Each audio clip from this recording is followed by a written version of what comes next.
go right there. That's good. Just like that. So you literally just got out of court. Well, I got out of court. I walked in a parking lot off Sunset. I recorded my Instagram video, and yeah, 30 minutes ago. Okay, we got about over 10,000 people right now streaming live here on YouTube. We got another few thousand on Bigo. So you're live on 2 platforms right now. And so I wanted to talk to someone who was a lawyer, okay, and who is watching this day by day. Now, new developments are happening every day, from prosecutors telling some of the story. The defense, of course, you gave such a great breakdown on the defense, even presenting that it could have been Kelsey or it could have been Tori. We don't know. Okay. Now, from everything that you have reported on, what has happened today now that they're saying there's no DNA from Tori on a gun? Well, let's clarify the DNA piece. Okay. So they tested the gun magazine and the gun for DNA. His DNA can only tell you so much. You can't answer the question all the time of, did this man hold this gun? As for the magazine, you can answer the question, did he hold the magazine? The answer to that question is no. He did not hold that magazine at any point in time.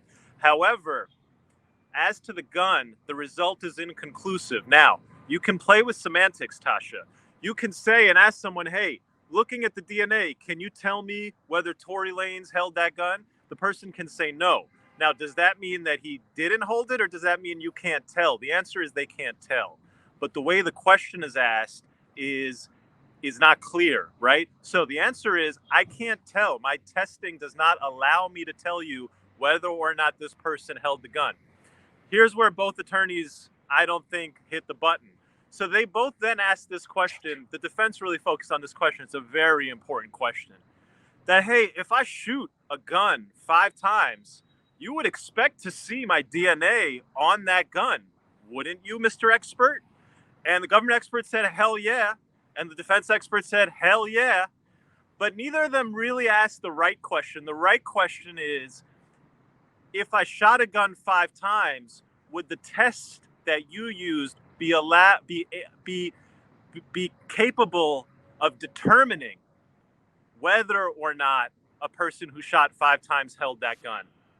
Do you understand the distinction? I do. See, the guy is saying that, hey, if you shoot a gun 5 times, I'm going to see your DNA on it. That is totally, totally different from, hey, if you shoot a gun 5 times, can I run a test to conclude whether you held the gun or didn't hold the gun? Those are 2 distinctions. I don't think the jury will get it. I don't think the 2 lawyers will get it. I don't know that every viewer of this video will get it, but there's a distinction there. Yeah, I would expect that if somebody holds a gun 5 times, their DNA rubs off on it. But what if 18 people hold a gun and it's passed around 7 ways and it's transported on a bus? Can you still test that gun to determine, as a matter of fact, whether or not somebody held it? And nobody asked that question. I think that's the relevant question. It didn't come out. Ultimately, on this point, this was a win for the defense, because the jury heard 2 experts say that, you know what? If a guy shot a gun 5 times, I would expect to see the DNA on him. And the next question was, can you tell me whether or not his DNA is on the gun? And they said no. So I think that sits with the jury, but there's a distinction there. Very good breakdown. I think they get it, because I'm seeing that they're understanding what you're saying. So I mean, it's basic common sense, because these are things. This is what forensics does. Now let me ask you something. Their star witness, Kelsey Nicole, has been severely, according to, because we're not in a courtroom, compromised in ways that I feel that as a juror, I don't know what to believe.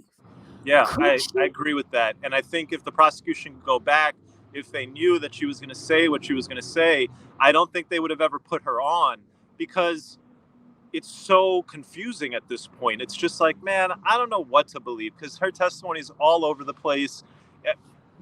We have 3 accounts now to look at. We have Meg's account on the stand. We have Kelsey's account on the stand.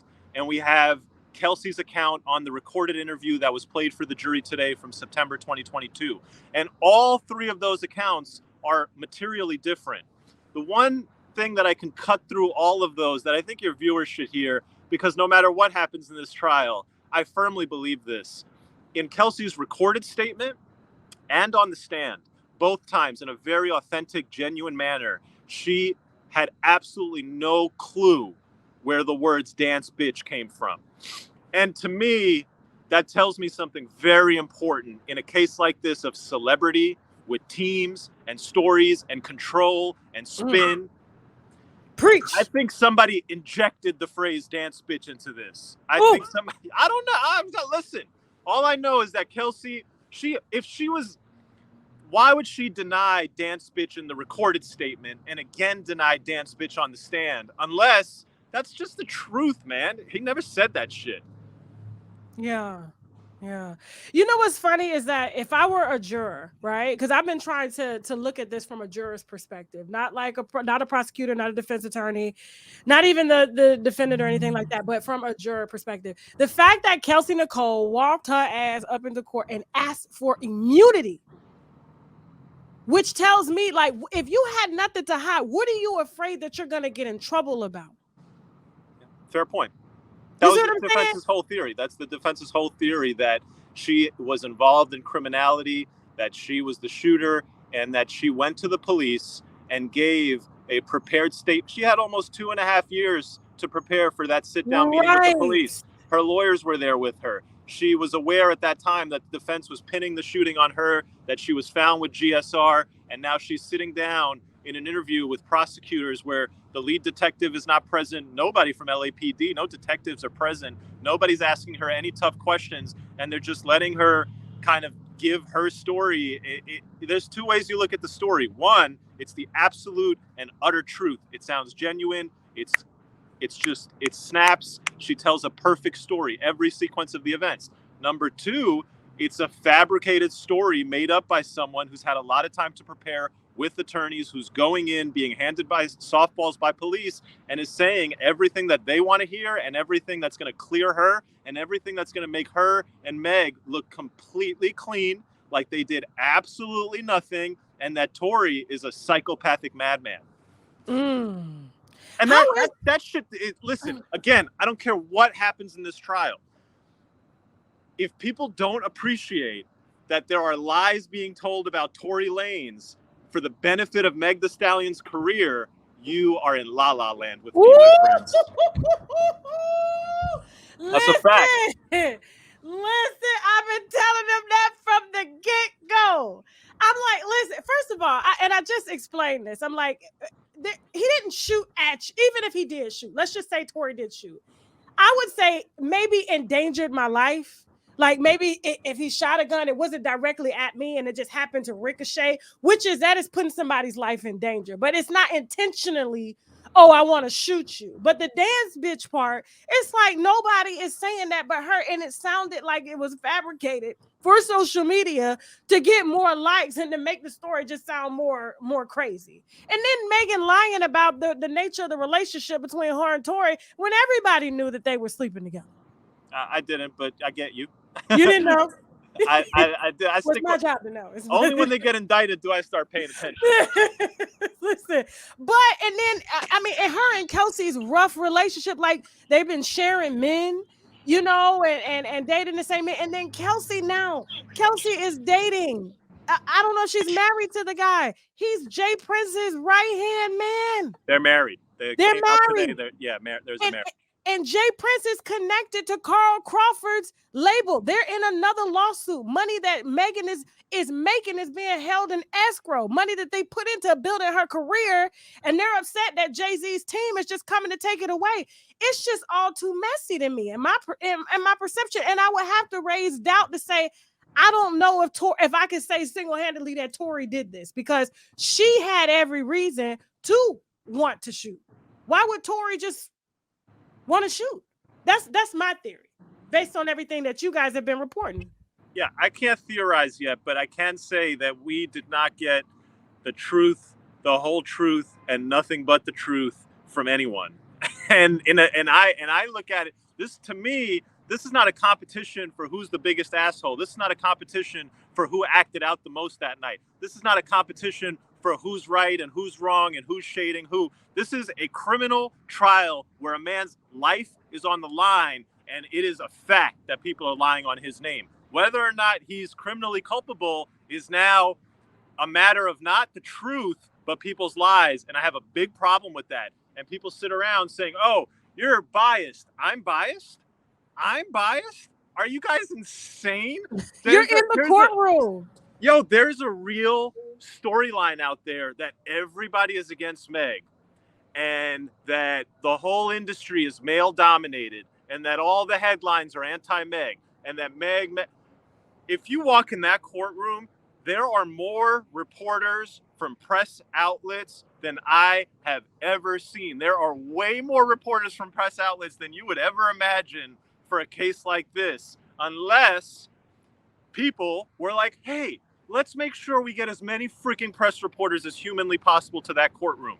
And what side of this case, what parties are doing that? So the idea that I'm somehow spinning a biased story and that this guy is like a psychopathic madman who physically assaulted Kelsey, dragged her by the hair, beat her down to the point that her jewelry fell out and her nail fell off, yelled dance bitch, and shot 5 times at Megan Thee Stallion. Everybody then got back in his car and they were just driving home until the police pulled them over.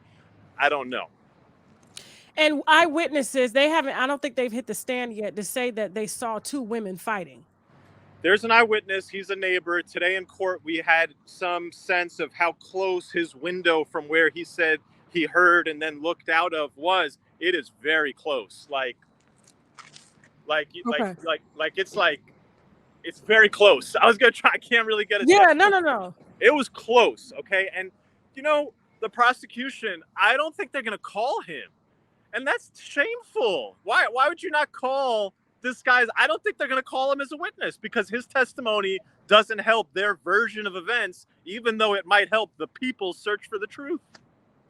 That's fucked up. But I'm sure the defense is going to call him. Yeah, they're going to call him. From your opinion, what was Megan's demeanor? You as not a lawyer, but as someone who's just watching her on the stand, what was her demeanor to you? Did it seem extra? Or did it seem genuine? Did it seem sincere? Or was it more of a sympathy plea? I mean, it's hard to say. I think her demeanor in the morning session was somebody who was very unsure of themselves, someone who was very guarded, someone who was afraid to get caught in a lie, someone who wasn't ready to give answers. I think she came back after lunch and she was Megan Thee Stallion. She was confident. She was ready to answer questions and she was snapping back. Every opportunity she had to snap back, she did. I think she gave the defense attorney work. I mean, she told her story.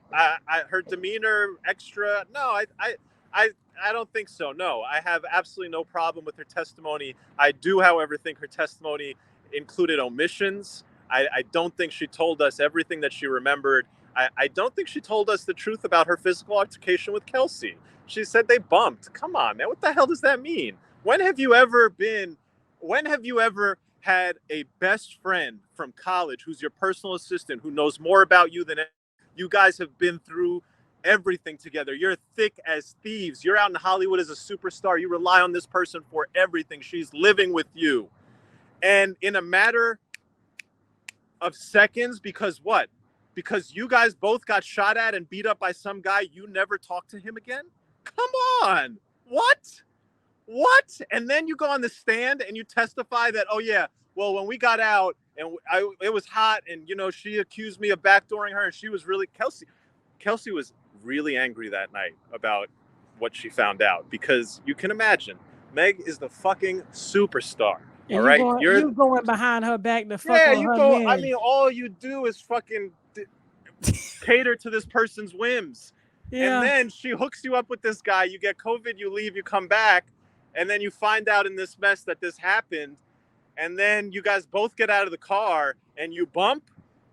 And maybe Meg should have just never said bump, because she was basically alluding to that there was something. And then it's like, well, what? She's like, a bump. Come on. What do you think about Ben Simmons denying having any type of relationship with either women? It could be absolutely accurate, because the defense attorney said in his opening statement, which has zero evidentiary value, that this was not the first time Kelsey has backdoored Meg with a man, that it's happened before with the baby with Ben Simmons. Now, on the stand, at some point, we hear Kelsey say that I did mention that she had backdoored me before, but only once. So she didn't say she had been backdoored before with 2 guys. and then she didn't identify a name. So unfortunately, Tasha and everybody else out there, we cannot confirm the Ben Simmons And or Ben said it wasn't me. He said lies, lies. Now, I did want to thank you so much just for that breakdown. And I know things are trial is still going on. I got two more things to ask you. One about Tory's demeanor. What is Tory's demeanor in court like? he's a perfect defendant, serious. When the whole gallery laughs, he like today there was this great moment when there was a DNA expert by the defense, and he's paid by the defense, and the prosecutor's trying to make this whole big deal. Oh, they pay you. And so then the defense attorney goes up there and he says, hey, you get court appointed too, right? And then the court pays you. And then he was like, yeah, sometimes the court pays, sometimes they're not good for it. And the whole courtroom's laughing, and Tory's laughing a little bit. And then when he's walking in and out, he's serious. He's not joking. He doesn't have a gaggle of entourage. It's a serious proceeding. He's a serious defendant. I don't know if he's going to take the stand. I do think he's a very smart man, and I think that he shouldn't have anything to hide, and he should, but we'll see. Oh, if he takes the stand, then it's going to be really on and popping. Now, thank you so much for that breakdown. I have one more thing to ask you. It's not in reference to everything that you've been watching, but did you happen to hear about the NYPD evidence lab being burned down? Yeah, that sounds crazy. Do they have backups is the question. Do they have backup evidence labs, or it's just gone? I don't know, but I would doubt it, because let me tell you something about the city of New York. They don't got it. We don't got it, man. I mean, the city of New York is the type of place where we just roll it over. We fuck something up. Oh, it's like, yo, you guys didn't keep those records? Nah, just pay. And then, somebody prints a check, and then they pay and they settle.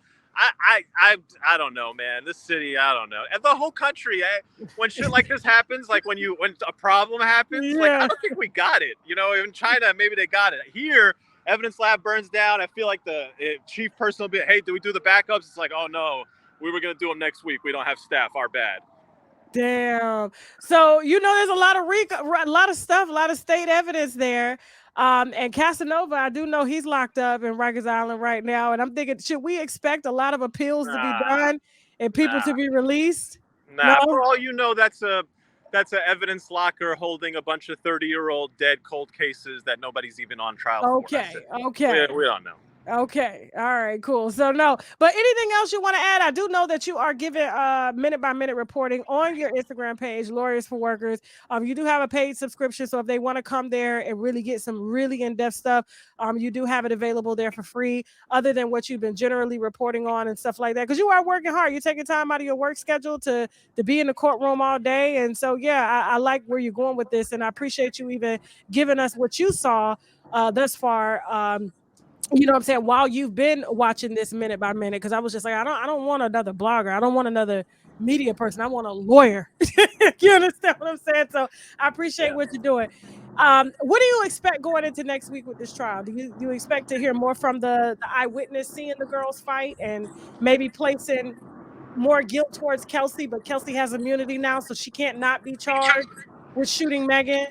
Well, next week we're going to get the eyewitness. We might get the driver, Quan. That would be very interesting, and we'll see what else the defense has up their sleeves. The trial is expected to continue all through next week. I'll be here in LA again covering it. I usually do a morning update right before trial. During lunch, I run out. I give you the whole recap of what happened in the morning. There's an afternoon break. It's 15 minutes. I run out. I do another video recap of what happened. And then around 4:30, when the day ends, I come out. I do more recaps. And then, as you mentioned on my Instagram page, Lawyer for Workers, there's a subscription thing. It's $3. For $3, I might even put the price up because a lot of people are subscribing. Lunch money, y'all. Get that man some coffee and some lunch, some shit. Yeah, let me get my coins, y'all. So it's $3. It's going to be next week. You'll get on my main page, you'll get all the breakdown, the basic recap. And then on the subscription page, you get some extra stuff. Okay. I lied. I got two more questions. Is Megan in the courtroom the entire time? No. Why? No, that's not. Victims aren't in the courtroom the entire time like that. Sometimes you might have somebody who's passed away and their family will be there the whole time. But it's not common for a victim in like an assault case, especially like a male-female assault case. They testify they want nothing to do with it. That's common. Okay. And two, have you seen Party anywhere around with Megan during this entire trial? No, you would have a hard time to see Megan during this entire trial. Look, every witness gets VIP treatment. Celebrity witnesses get VIP treatment. She gets like VIP treatment. She just whisked in and out. Oh man. Okay, so I guess Party does have a little problem with what's going on because he didn't know. She got to start being more truthful. That way, people won't be surprised and be like, "Oh my God, I didn't know you was really like this." I guess that's what that song "Body Yada Yada Yada Yada" really means. No comment. Thank you so much, Mohammed. Okay, we're gonna leave a link below this video so that people can come and follow you, subscribe to you. I appreciate you, and I'm gonna probably hit you back next week for a final. You Once we got it. get what the Peace. verdict is. All right, hit the wine glass for Muhammad, lawyer for worker. He came through. He just ran out of the courtroom. Okay, so that's why I was trying to say whether we were gonna get it or not. So I appreciate him keeping his word and coming through and stuff like that. I think I answered. So I asked some really, really good questions. What you think? Yeah. Yeah. Okay. So real quick, let's go back to Meg, Kelsey. Okay, because Kelsey, interesting enough, is married to Jay Prince, who's the owner of Rap-A-Lot. I don't know what his association is, the mob ties or anything like that, but Jay Prince, everybody knows Jay Prince in Houston, right? And so we're talking about Kelsey here, Megan's best friend, who they're trying to say had every reason and motive to shoot her, okay? Since she was shooting and throwing that horse at all of her men. I'm just surprised that, she knowing Megan's books and being her personal assistant, she didn't know who Megan was going to see. That's crazy. How you the personal assistant, girl? You don't know who she throwing that horse to. Oh, you don't know. That you got to be a better personal assistant than that, girl. And then she the best friend. She taking all the problems. She getting a salary. But I guess Megan figured since I'm paying you, bitch, I could fuck your man. But I told y'all, I tried to tell you. And then Megan gonna get jealous over Tori trying to hit Kylie. And you fucking Tori, and that's your best friend / assistant's man. And you got the nerve to get, take me home. I'm ready to go. Take me home. Mr. Ed says she ready to go. Y'all get her in the car. Y'all get her in the car. Throwing that horse. Girl, you got to slow down with that horse now. For real. Now, so Kelsey done hit a leg. Okay? So now Jay Prince's right-hand man is married to Kelsey. He works for Jay Prince, Rap-A-Lot. Rap-A-Lot owns the label that Megan is now in court with. Megan has taken to Instagram and Twitter to call out Rap-A-Lot Records, Jay Prince, and anybody associated with Jay Prince, and Carl Crawford. They're due to go to court next, okay? If she don't decide to drop after this case, because she can't take all of the public humiliation, okay? You fuck people's men, this what happened. They don't care about who shot you. They're going to be like, you should have shot that bitch. That's what they're going to say. Should have shot her ass. Now, so, apparently, this is exclusive, but this is some heavy allegedly because I don't deal with gang members, okay? Tori has been spending a lot of time in Houston. He's been leveraging relationships with Rap-A-Lots and 300 Entertainment, Carl Crawford, okay? Kelsey's husband. So I don't think money has been exchanged from what I was told by my source from Tori to Kelsey, but there's been a side deal made to Kelsey to go in and interrupt, okay? So there's been a strategy. You got to understand, Rap-A-Lot Records, I mean, think about it. They tied into this takeoff mess. Come on now. If they hands ain't in everything legally, 6ix9ine case. We did a whole story on the 6ix9ine case. We had witnesses on here talking about it was Jay Prince. I was like, girl, hold up now. Wait a minute. Okay. That's how heavy these guys are. So we give it a very allegedly view. Okay. I don't want no war starting because of me. So Tasha K. Meg has a record of assaulting a man. Why did you pay $1.99 to say that? Why did you pay $1.99 to tell me Meg has a record of assaulting a man? So listen. So You have to understand, there's a lot of vested interest into Kelsey making sure that, listen, they're going to leverage a deal with Tory. You got to understand, they don't want Megan to win in no kind of way. Megan has messed up a lot of money for a lot of people that put a lot of money behind her the moment that her mama signed her to a mob's record label, okay? And you just can't walk away because your mama dead. You can't do that. You owe them folks money. You owe them albums. You don't get to go and cloud chase with Jay-Z. And now all of a sudden you want to renegotiate your contract, and that wasn't the deal. And then you go and you call them out on social media before you had a backup plan because you thought this was going to work in your favor, and now they fucking with your case. They fucking with your case with your best friend. Your best friend that came up, asked for immunity so she don't get charged in case they figure out that she was the one that was trying to shoot you because you shot your pussy at all her men. You can't make this shit up. That's what I meant by that song, body yada yada yada yada yada yada. That's what the defense should have came in and said, body yada yada yada yada yada. Megan, do you know them lyrics? What? But how many bodies were you naming? How many bodies were you naming? Yada yada yada yada yada yada yada.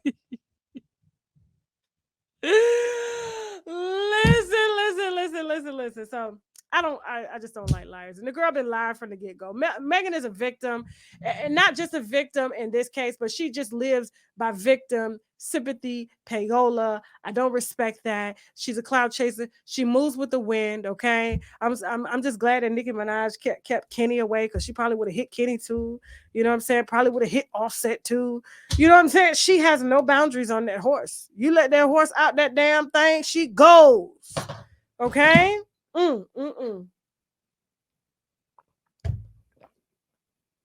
She goes. I ain't worried about that.